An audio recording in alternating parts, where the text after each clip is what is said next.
The pathogenesis of kidney disease is generally divided into 4 stages: acute inflammation stage, chronic inflammation stage, renal failure stage, uremia stage.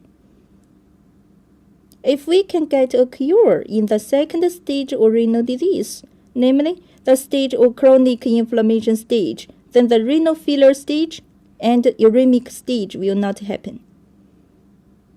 It can be seen that the treatment of chronic renal inflammation is the most effective method for avoiding renal failure and uremia. Hi, hello. Yes, welcome to the Grant Health Program supported by Beijing Tung Shin Tang Hospital. Kidney transplantation will be put on the agenda, especially when the kidney disease develops to ESRD stage. Then what are the advantages and the disadvantages of kidney transplantation? Today we invited Professor Zhang Bing to explain the advantages and the disadvantages of kidney transplantation to you. 朋友们大家好。今天呢咱们和大家分享一下肾移植的这个利与弊。那么首先来说呢，先和大家分享一下这个肾移植的利处。那么这个利是相对于透析而言的。那么肾移植呢，它是肾脏病晚期的尿毒症患者透析治疗外的一种治疗方法。而且呢，肾移植是目前来说也是一种比较成熟的手术。First of all, let's see the profit from kidney transplantation. The profit is compared with dialysis. Kidney transplantation is the other treatment for patients with advanced renal failure after dialysis.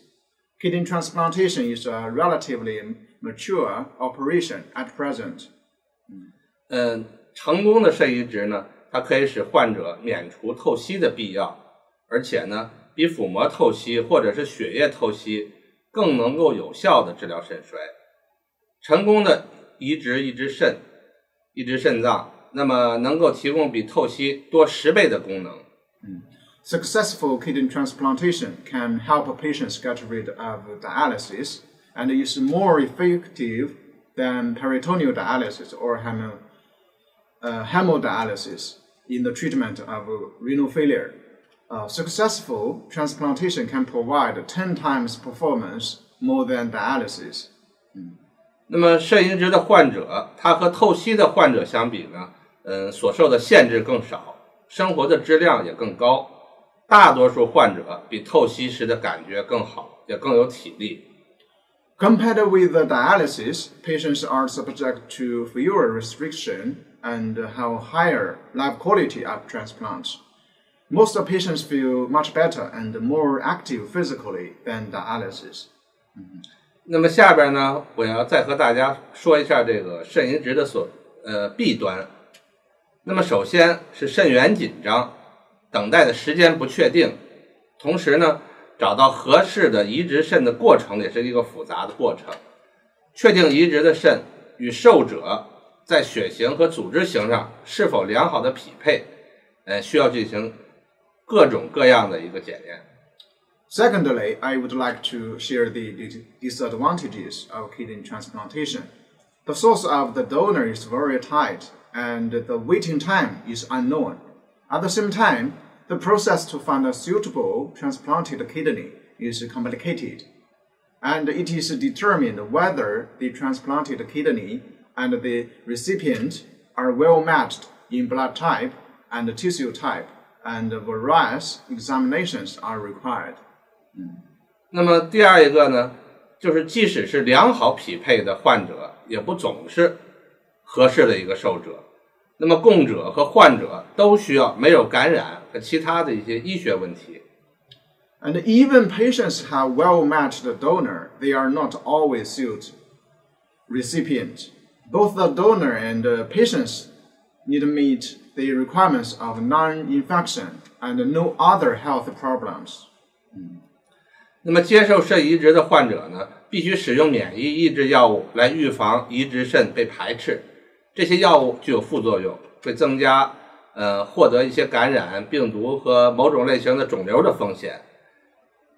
移植的患者呢，需要一生服药，或者至少在移植物还在继续工作的时候服用。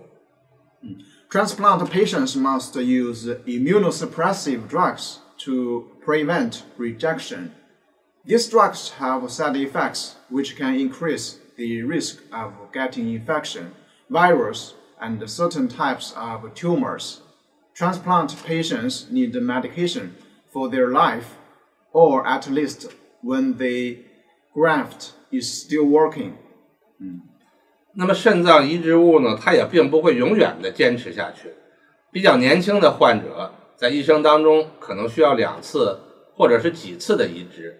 如果移植失败，患者可以回到透析的治疗当中去，等待另一次的移植。Kidney grafts do not keep working forever.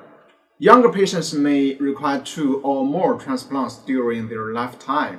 If the transplant fails, the patient has to start dialysis again and wait for another transplant. 那么移植的患者呢，他的免疫功能是受到抑制的，比其他人员具有更高的获得感染的一个风险。他们要严格遵守正常健康饮食指南。它的后遗症之一的体重增加，通常是因为这个服用类固醇类药物的副作用和高胆固醇都会增加心脏病的风险。After transplant, patients' immune function is inhibited and they have a higher risk of infection than others. They must strictly abide by the normal healthy eating guide. The sequelae after transplant include weight gain, usually due to side effects of steroids and high cholesterol, which can increase the risk of heart disease. 那么希望通过今天的这个分享的内容呢，大家对肾移植有了更进一步的认识。All right, after seeing our today's program, hope you can have further idea about kidney transplant. 那么好，今天就和大家分享到这里，下次再见。All right, so much for today's program, and also thank you, Director Zhang Bing, and we will see you next time. Bye bye.